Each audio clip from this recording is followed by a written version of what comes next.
राजीव शुक्ला जी, सुखविंदर सुक्खू जी, भूपेश बघेल जी, मुकेश अग्निहोत्री जी, अनिरुद्ध सिंह जी, सुदर्शन बबलू जी, हमारे कैंडिडेट्स सतपाल सिंह रहजादा जी, जरा आगे आइए।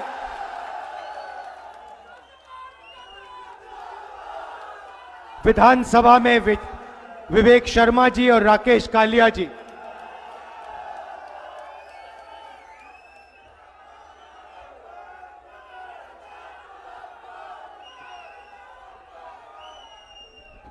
स्टेज पे कांग्रेस पार्टी के वरिष्ठ नेता, हमारे सारे के सारे प्यारे बब्बर शेर कार्यकर्ता,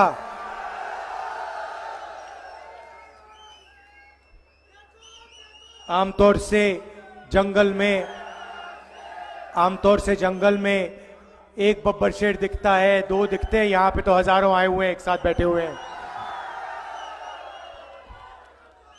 मीडिया के हमारे मित्र, भाई और बहनों, हिमाचल प्रदेश के युवाओं, आप सबका यहां बहुत बहुत स्वागत। ऐसी गर्मी में आप आए, दूर दूर से आए, आपको कष्ट हुआ, दिल से आप सबका धन्यवाद करता हूं।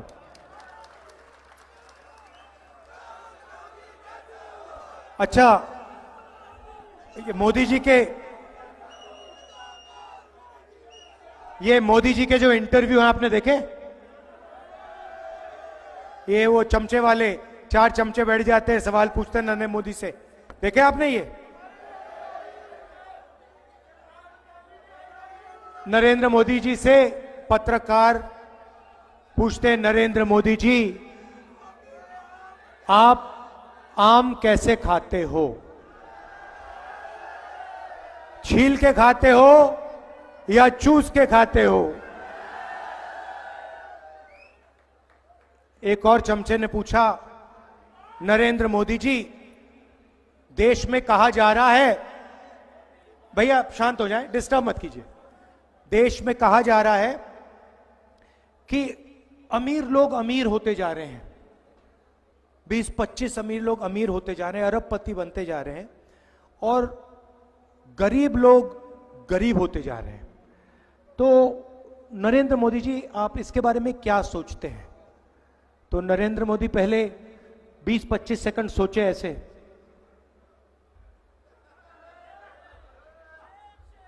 फिर कहते हैं क्या चाहते हो, क्या मैं सबको गरीब बना दूं?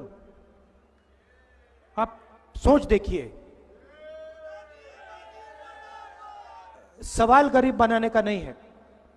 जो अपॉर्चुनिटी नरेंद्र मोदी अरबपतियों को देते हैं, वही अपॉर्चुनिटी हिंदुस्तान के किसानों को, मजदूरों को, बेरोजगार युवाओं को मिलनी चाहिए।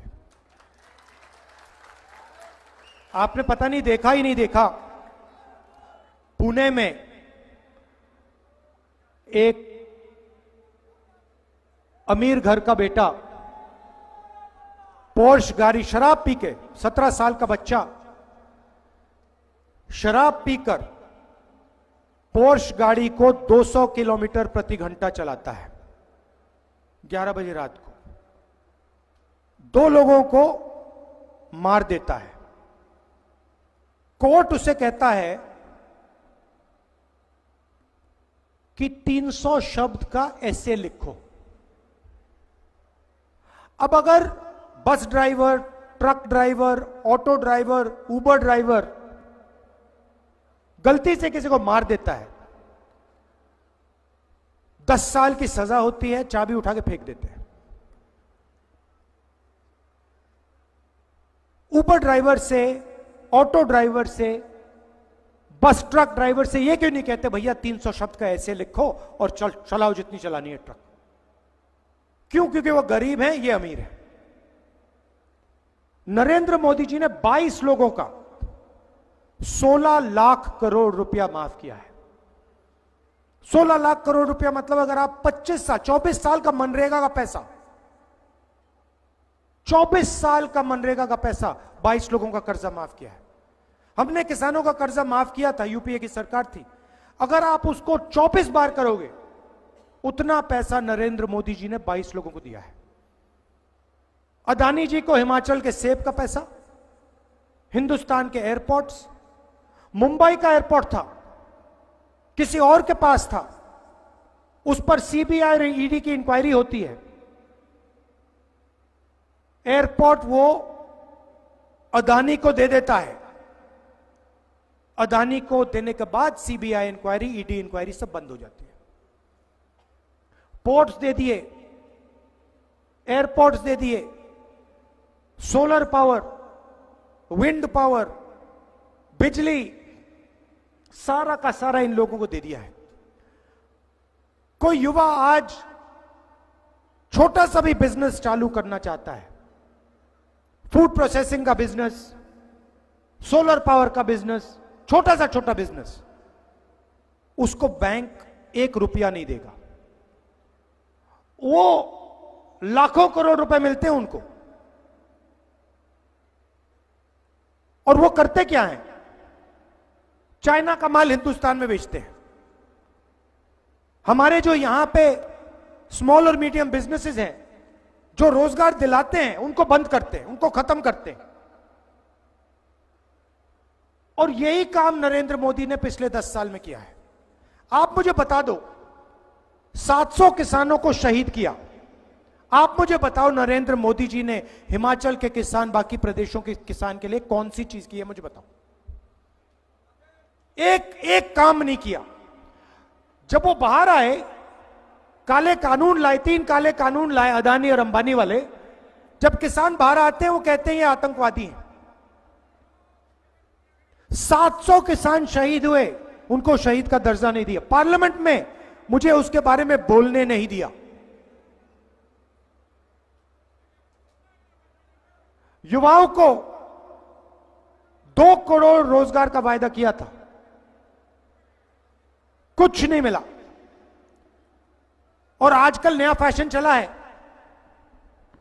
इंटरव्यू में नरेंद्र मोदी ने कहा कि मैं बायोलॉजिकल नहीं हूं। हिंदुस्तान के सारे लोग बायोलॉजिकल हैं। मतलब नरेंद्र मोदी अकेले हैं जो बायोलॉजिकल नहीं है। कहते हैं कि जो होता है मुझे मालूम नहीं कैसे होता है, परमात्मा कराते हैं, मैं परमात्मा का काम करने के लिए धरती पे आया हूं। अभी पता है क्या है? चुनाव के बाद जब अदानी जी वाली इंक्वायरी होगी, तो नरेंद्र मोदी जी कहेंगे भैया एयरपोर्ट मैंने नहीं दिया, परमात्मा ने कहा था, मैंने कर दिया। ये बहाना है। और मीडिया वाले, नरेंद्र मोदी कहते हैं परमात्मा मुझे ऑर्डर देता है, ये कहते हैं वाह वाह वाह वाह वाह, क्या बात करी।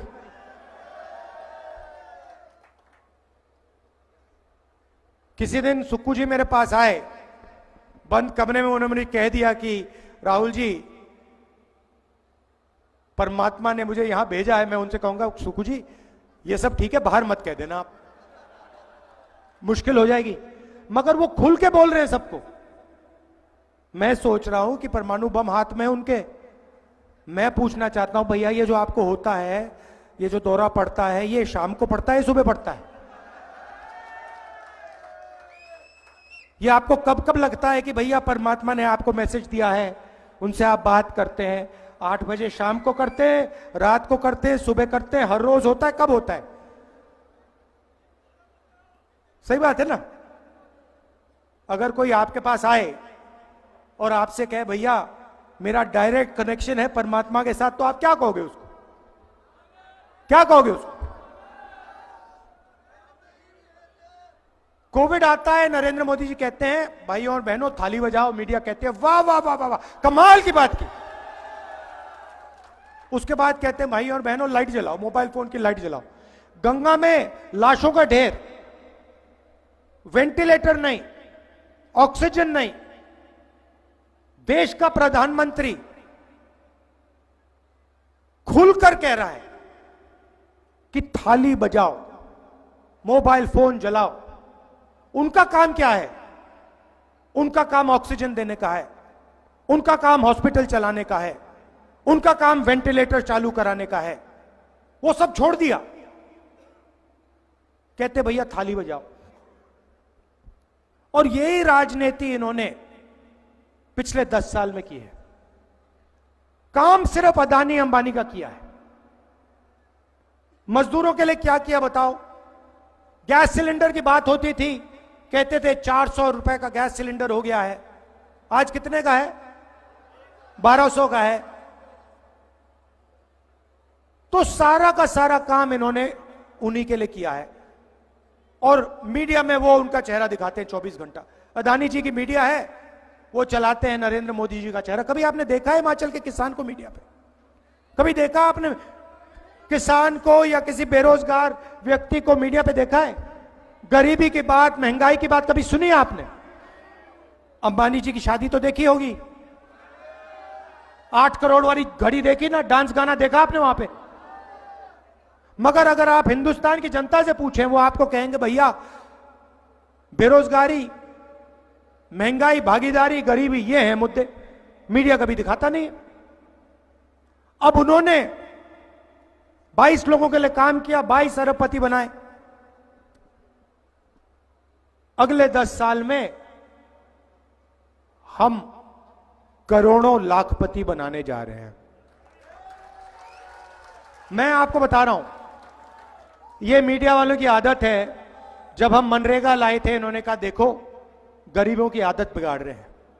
जब हमने किसानों का कर्जा माफ किया, कहते हैं देखो किसानों की आदत बिगड़ रही है। भोजन का अधिकार लाया, देखो लोगों को आलसी बना रहे हैं। मगर अदानी का कर्जा माफ होता है, कहते हैं देखो विकास हो रहा है, कितना विकास हो रहा है। तो जितना नरेंद्र मोदी ने 22 लोगों का किया, उतना हम करोड़ों लोगों का करने जा रहे हैं।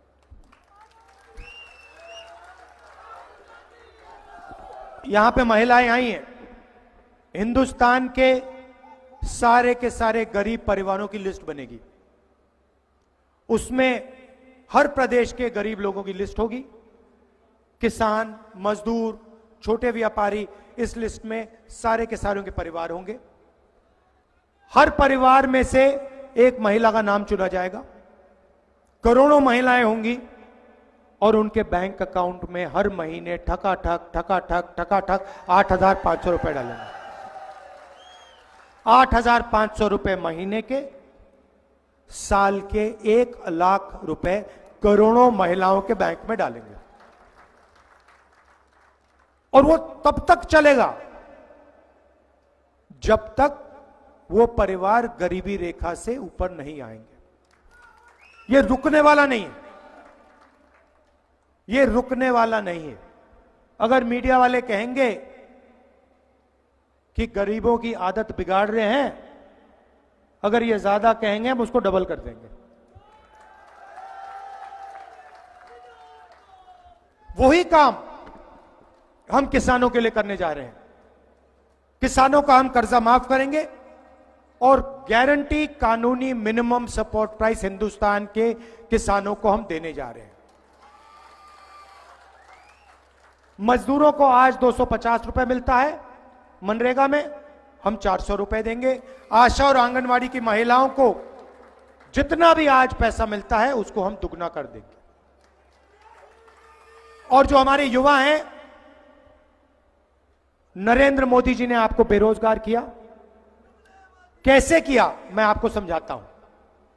अदानी अंबानी की मदद की, छोटे व्यापारियों को खत्म किया, नोटबंदी, गलत जीएसटी लागू की, और जो लोग देश को रोजगार देते हैं, स्मॉल और मीडियम बिजनेस वाले, छोटे व्यापारी, दुकानदार, उन सबको नरेंद्र मोदी ने दबा के कुचला।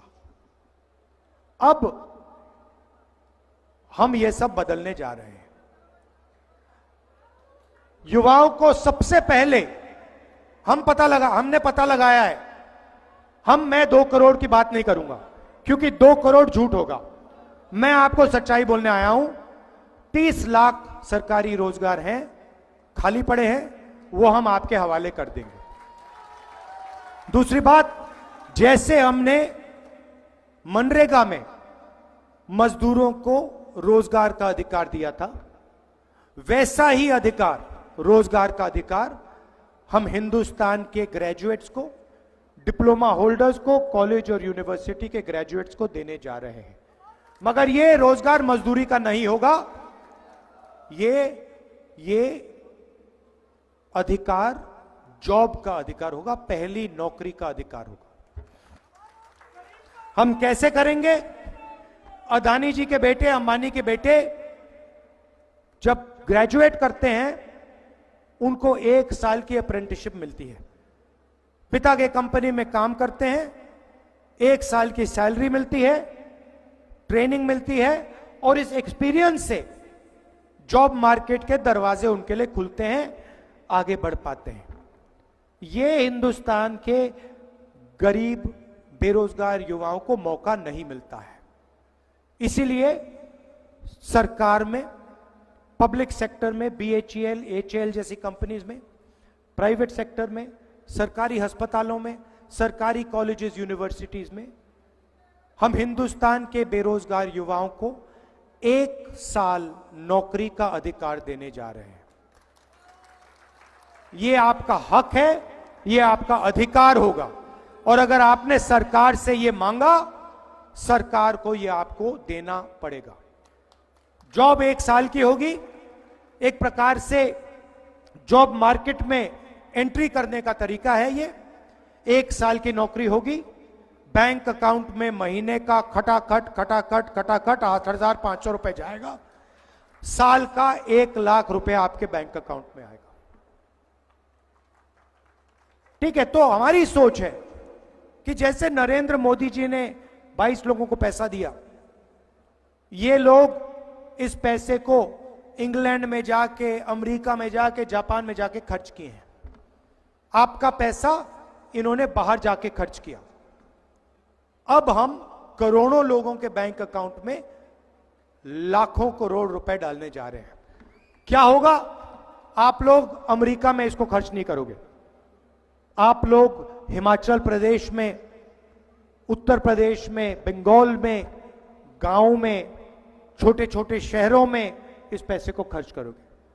जैसे ही क्या करोगे? आप शर्ट खरीदोगे, पैंट खरीदोगे, मोबाइल फोन खरीदोगे, मोटरसाइकिल खरीदोगे। डिमांड बनेगा, हिंदुस्तान की फैक्ट्रियां ये चीजें बनाना शुरू करेंगी।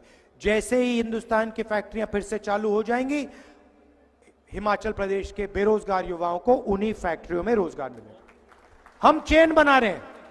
जैसे मोटरसाइकिल में पेट्रोल डाला जाता है और फिर चाबी घुमाई जाती है, वैसे ही हम आपके बैंक अकाउंट में पैसा डाल रहे हैं। वो पेट्रोल है, जैसे ही वो आपके बैंक अकाउंट में जाएगा, आप उस पैसे को खर्च करोगे, हिंदुस्तान की अर्थव्यवस्था चालू हो जाएगी, स्टार्ट हो जाएगी, फैक्ट्रियां खुल जाएंगी, रोजगार शुरू हो जाएगा। रोजगार इसलिए खत्म हुआ है क्योंकि नरेंद्र मोदी जी ने आपके जेब में से पैसा खींच लिया है। नोटबंदी, GST, ये सब आपके जेब से पैसे छीनने के तरीके हैं। हम आपके बैंक अकाउंट में, जेब में लाखों करोड़ रुपए डालने जा रहे हैं, हिंदुस्तान की अर्थव्यवस्था को जंप स्टार्ट करने के लिए। अब 2 और चीजें हैं युवाओं के लिए, और शायद हिमाचल प्रदेश के युवाओं के लिए। देखिए, हिमाचल प्रदेश के युवा सेना में जाते हैं, बॉर्डर पे खड़े होते हैं, जिंदगी दे देते हैं, जान देने के लिए तैयार होते हैं। पहले क्या होता था? अगर कोई शहीद होता था तो एक ही कैटेगरी का शहीद होता था, शहीद का दर्जा मिलता था, फैमिली की प्रोटेक्शन होती थी, फैमिली को, परिवार को पेंशन मिलती थी।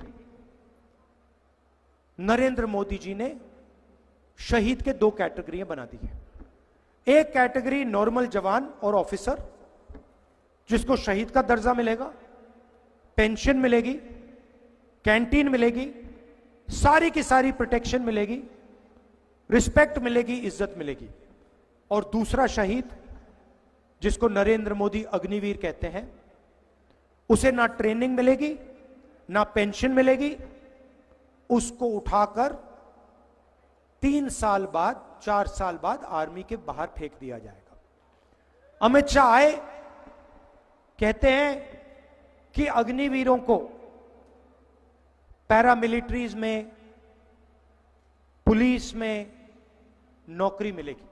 सवाल यह नहीं है, सवाल यह है कि अगर हिंदुस्तान का एक युवा देश के लिए शहीद होने के लिए तैयार है तो उसको वही रिस्पेक्ट मिलनी चाहिए जो दूसरे युवाओं को मिलती है। हमें 2 तरीके के शहीद नहीं चाहिए, हमें 2 तरीके के जवान नहीं चाहिए। ये इनको 6 महीने की ट्रेनिंग देंगे और फिर चाइना की सेना के सामने इनको खड़ा कर देंगे। चाइना की सेना को 5 साल की ट्रेनिंग मिलेगी, हमारे जवानों को 6 महीने की ट्रेनिंग मिलेगी। नतीजा आपको मालूम है क्या होने जा रहा है।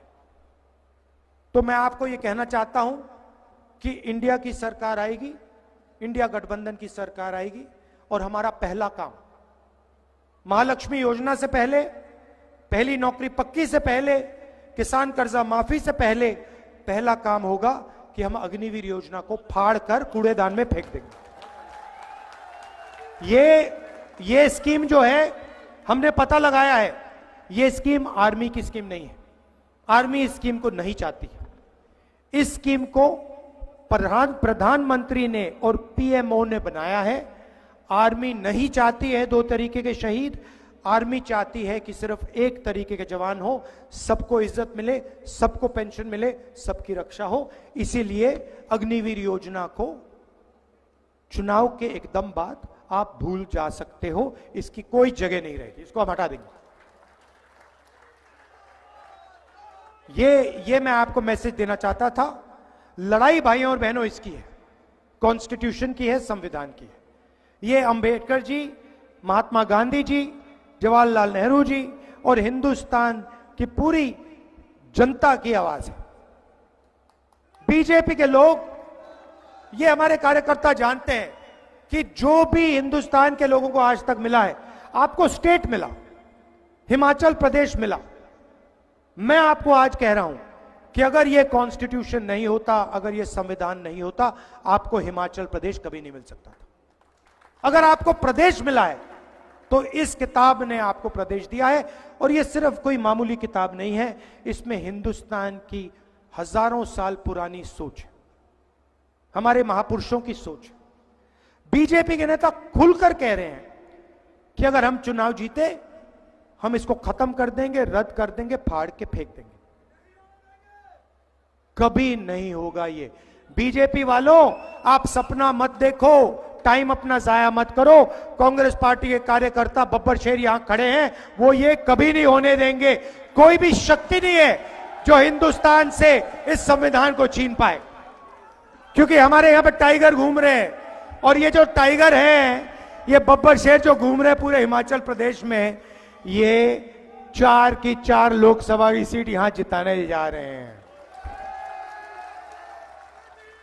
मैं आपको दिल से धन्यवाद करता हूं, सुक्खू जी का धन्यवाद करता हूं। और यहां पे देखिए, प्रधानमंत्री जी आए और खुलकर आपके सामने कह रहे हैं, हिंदुस्तान का प्रधानमंत्री कह रहा है कि मैं चोरी कर कर, पैसा देकर, भ्रष्टाचार करके हिमाचल प्रदेश की सरकार को गिराने की कोशिश करूंगा। खुलकर कह रहा है। गोवा की सरकार चोरी की, अरुणाचल की सरकार चोरी की, मध्य प्रदेश की सरकार चोरी की, पैसा देकर, करोड़ों रुपए देकर। नरेंद्र मोदी जी, आप हिमाचल प्रदेश की सरकार नहीं चोरी कर पाओगे, क्योंकि हिमाचल प्रदेश की सरकार, हमारे हिमाचल प्रदेश की जनता आपको समझ गई है, आपको पहचान गई है। सारे के सारे भ्रष्ट लोग, सारे के सारे भ्रष्ट लोग बीजेपी चले गए।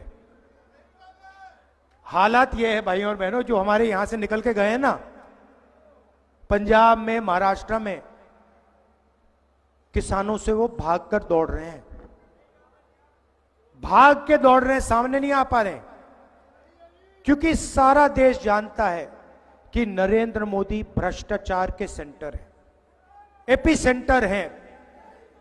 Narendra Modi ji electoral bond scheme लाए, कहते हैं राजनीतिक राजनीति को साफ करने के लिए इलेक्टोरल स्कीम लाए, इलेक्टोरल बॉन्ड स्कीम लाए। अच्छा, अगर आप इलेक्टोरल बॉन्ड स्कीम लाए तो जब सुप्रीम कोर्ट कहता है कि सरकार को डोनर्स के नाम बता देने चाहिए, आप डोनर्स के नाम बता क्यों नहीं रहे हो?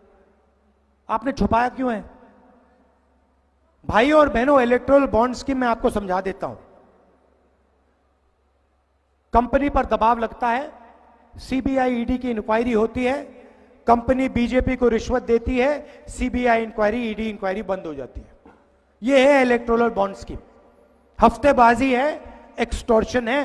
दुनिया का सबसे बड़ा एक्सटॉर्शन स्कीम नरेंद्र मोदी जी ने लागू किया हिंदुस्तान पर। यह सच्चाई है, और यह सच्चाई पूरा देश अब बहुत अच्छी तरह समझ गया है कि नरेंद्र मोदी जी अदानी जी के लिए, अंबानी जी के लिए काम करते हैं, किसान, मजदूर, बेरोजगार युवाओं के लिए काम नहीं करते हैं। और नरेंद्र मोदी इसको खत्म करना चाहते हैं, कॉन्स्टिट्यूशन को रद्द करना चाहते हैं। पूरा देश समझ गया है। इसीलिए हिमाचल प्रदेश में 4 की 4 सीट कांग्रेस पार्टी को आने जा रही है। विधानसभा में भी हमारी 6 की 6 सीट यहां आएंगी। आप सबका दिल से धन्यवाद करता हूं, इतनी गर्मी में आप आए, बहुत बहुत धन्यवाद। जय हिंद, जय हिमाचल। आप